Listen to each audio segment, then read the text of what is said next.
Okay, a very good morning to all offline, online students. We're going to start with this chapter. Chapter is Birth, page number is 65. Now, this chapter has been written by A.J. Cronin. You can read the name of the author, and it's a very intense and an interesting story. And in the story, you would feel the sorrow, how it feels when you lose a life, and how it feels when the joy of reviving a life. Okay, reviving someone who is thought to be dead. Okay, so this is what the chapter deals with. It has been written by A.J. Cronin, and this is an excerpt. What is an excerpt? Sorry, what is an excerpt? Yes, it is an extract. It's extraction from some novel. So it's an excerpt from the Citadel. Andrew Manson is the name of the doctor here, and he's newly out of medical school, and he's just begun his medical practice as an assistant to Dr. Edward Page in the small Welsh mining town of Blenley. So he's the new appointee. He's just been recruited to this profession. He's just come out of his medical college and he has been appointed as an assistant to a doctor, a senior doctor. And as he's returning home one day from a disappointing evening with Christine, Christine is the name of the girl whom he loves. He is met by Joe Morgan. So they are the main characters of this story is Andrew Manson, and then another character is Joe Morgan, and another one is Christine, though she doesn't appear in the scene, but her we come to know of her and we talk about her in the chapter. Okay, he talks about her. And who they have been, Joe and his wife, they have been married nearly 20 years, but they're expecting their very first child now. So they're very excited about this, and they want this particular doctor to help in the delivery. Okay, and so that is why he's waiting anxiously for the doctor. Though it was nearly midnight when Andrew reached Bringover, he found Joe Morgan waiting for him, walking up and down with short steps between the closed surgery and the entrance to the house. Whose house are we talking about here? Whose house? The doctor's house. Okay, so doctor was heading home, and the moment he reached there, he found that there was a person who was waiting for him. Okay, just right outside his house. At the sight of him, the burly driller's face expressed relief. Who is the driller here? Joe Morgan. The burly means he's very strong, he's very bulky, very large and bulky. So his face expressed a lot of relief because he was waiting for the doctor, and now his wait had ended. The doctor had finally arrived. He had finally reached. Got it? Right? Okay. So, hey, doctor, I'm glad to see you. I've been back and forward here this last hour. The missus wants you before time. Missus means my wife. She's expecting you, and before time. Andrew abruptly recalled from the contemplation of his own affairs. He was thinking about his own affairs. He was meditating over that. What is contemplating? Deep thinking. So he was thinking about his own affairs, and he told Morgan to wait. He asked him just to wait for some time. He went into the house for his bag. Now he had come after meeting Christine, so he was not having his bag with him. So he went inside. He wanted to take his bag. Then together, both of them, they set out for number 12 Blena Terrace. This was the house of the address of Joe Morgan. Got it? Then the night air was cool and deep with quiet mystery, usually so perceptive. Otherwise, on normal days, Andrew Manson was very perceptive. What do you understand by perceptive? What is perceptive? Having the quality of ability to see, ability to know something, okay? Having some kind of an insight. So otherwise he was very perceptive, but now this day he felt dull and he felt listless. You know, he lacked enthusiasm. He was feeling very dull and, dreary. He had no premonition. What is premonition? Yes, when you have that feeling that something is going to happen, and that feeling comes from within you.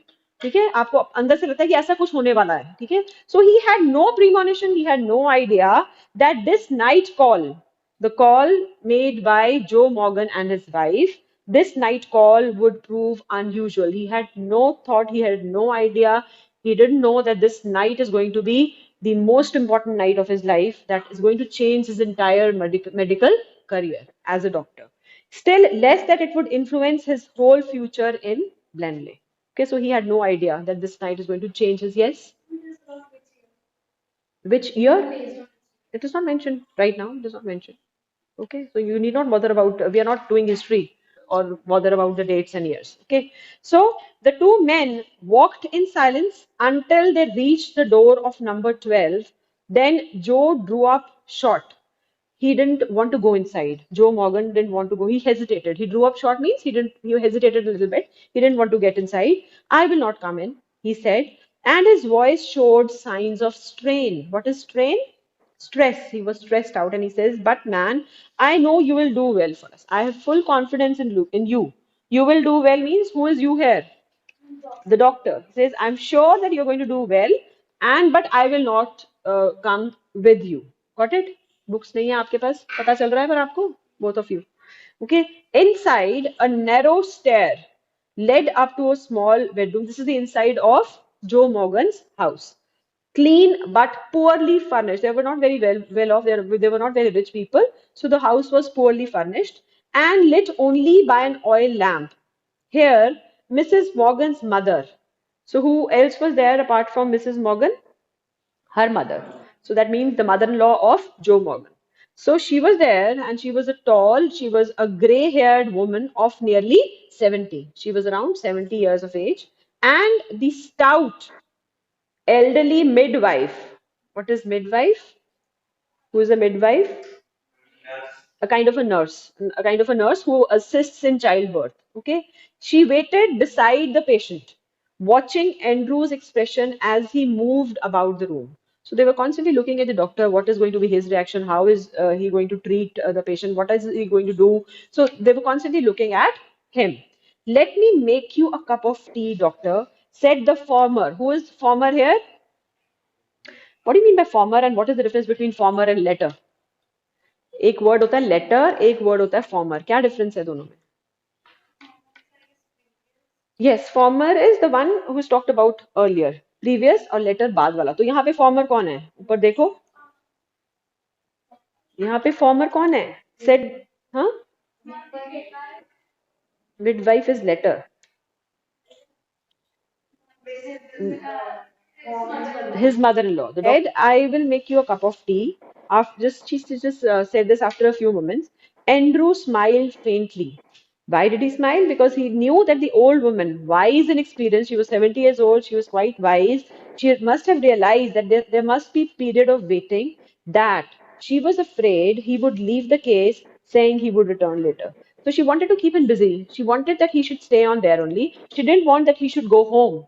And because she knew it that there was some time, but she felt that if he would go home, maybe some complications might arise and he would have to be called in for an emergency. Then what would she do?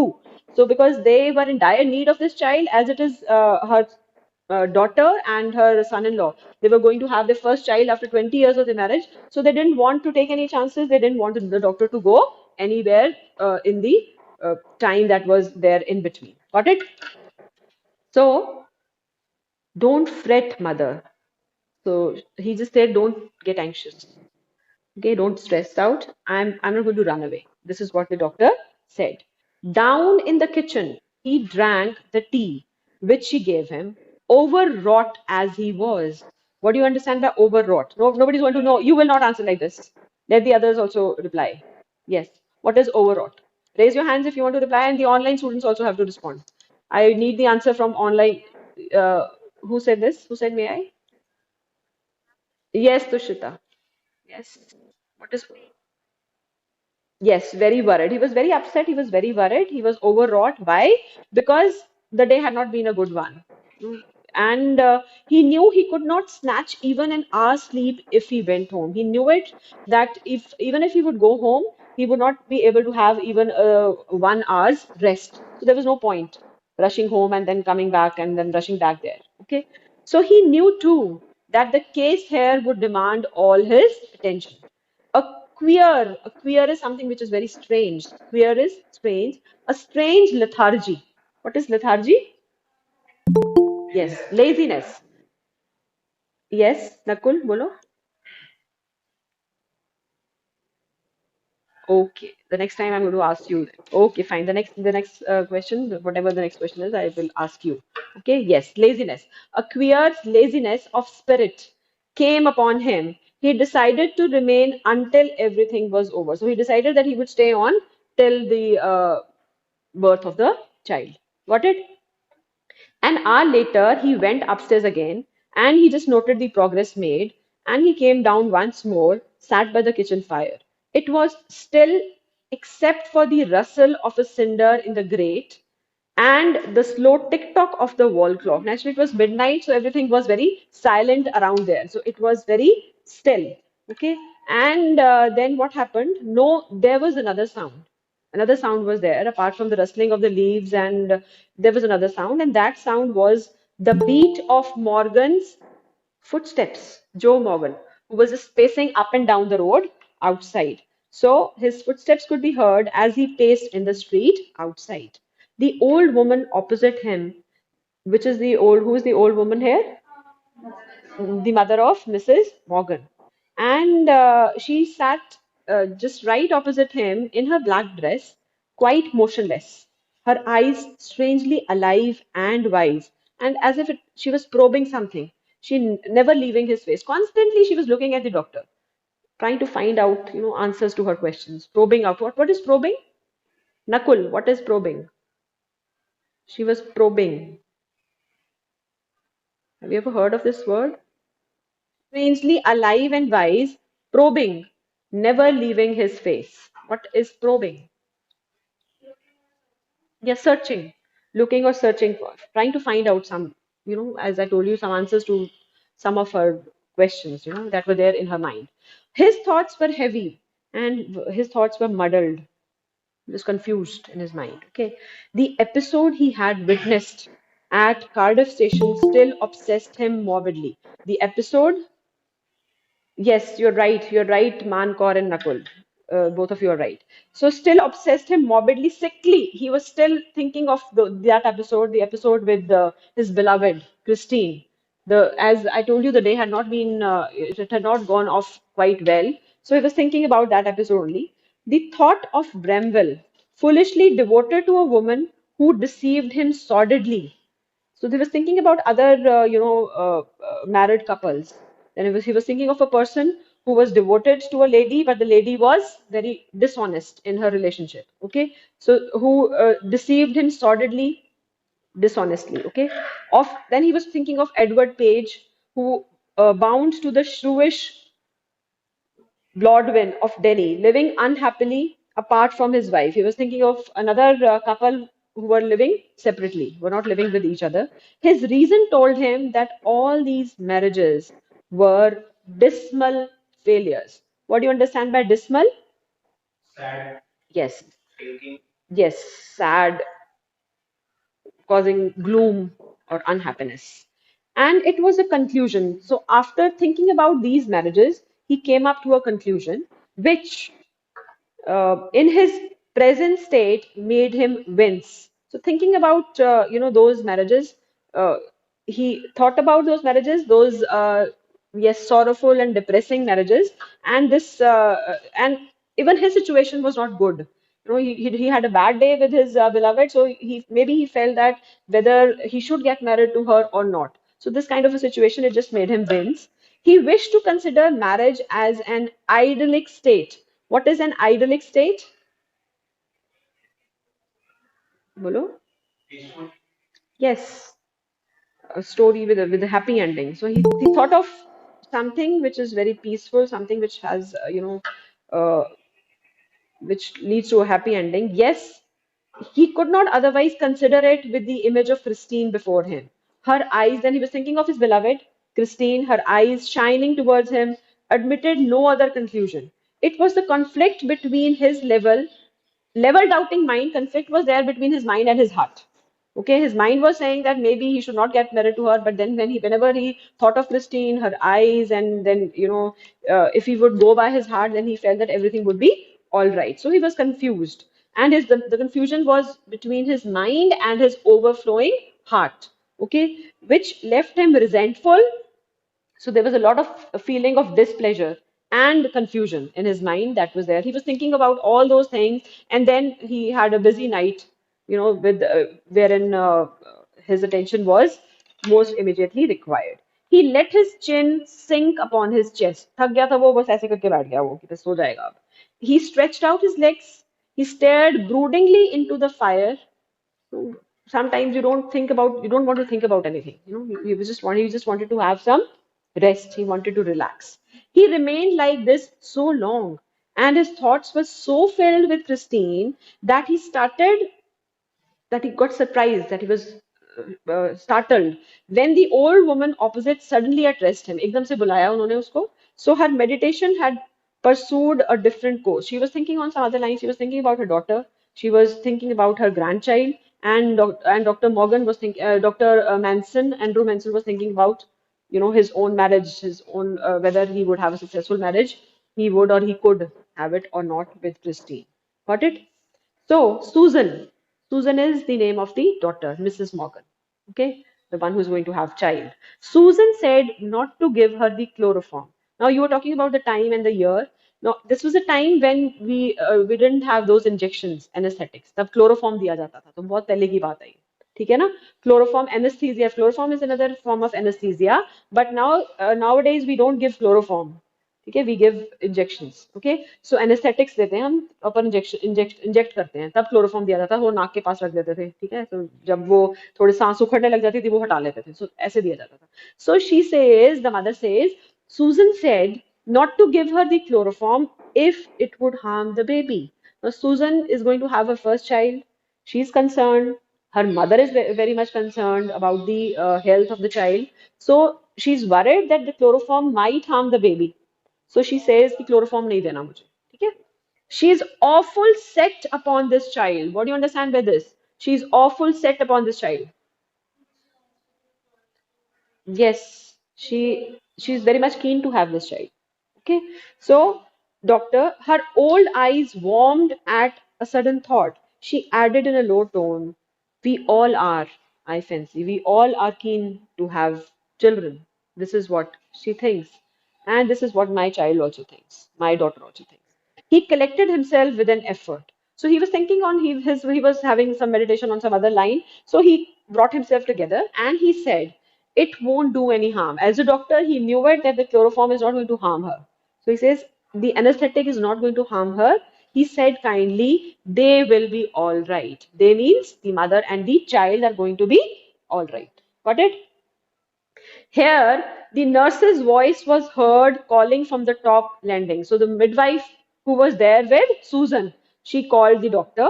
Andrew glanced at the clock, which now showed 3:30. ठीक है, रात के 3:30 बज गए थे अब. He rose and he went up to the bedroom. He perceived that he might now begin his work. उसको लगा अब शायद time हो गया. He should start with his duty. An hour elapsed. 1 hour passed. It was a long, harsh struggle. Then, as the first streaks of dawn, it was not daylight, but it was dawn, it strayed past the broken edges of the blind. What do you understand by broken edges of the blind? The curtains that were, the slits. The child was born, and it was such a tragedy that the child was lifeless. Okay? As he gazed at the still form, the motionless form, a shiver of horror passed over Andrew.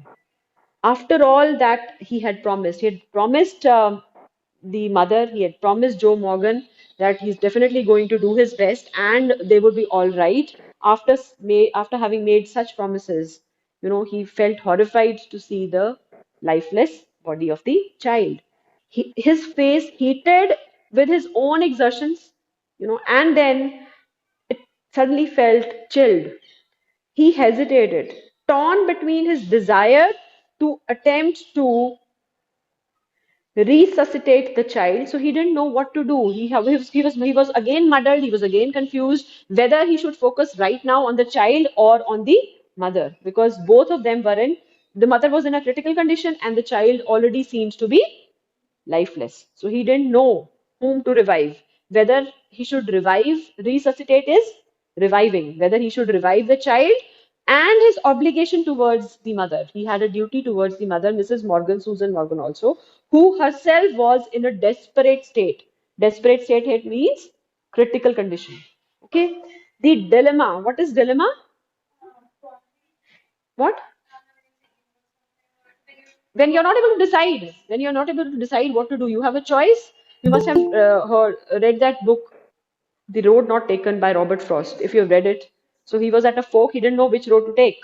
So, and he took the one which was less traveled by. So here again, he's in a dilemma, and the dilemma, the choice is between the mother and the seemingly lifeless child. So he didn't know. He was in the dilemma was so urgent. He did not solve it consciously. It was unconscious decision of his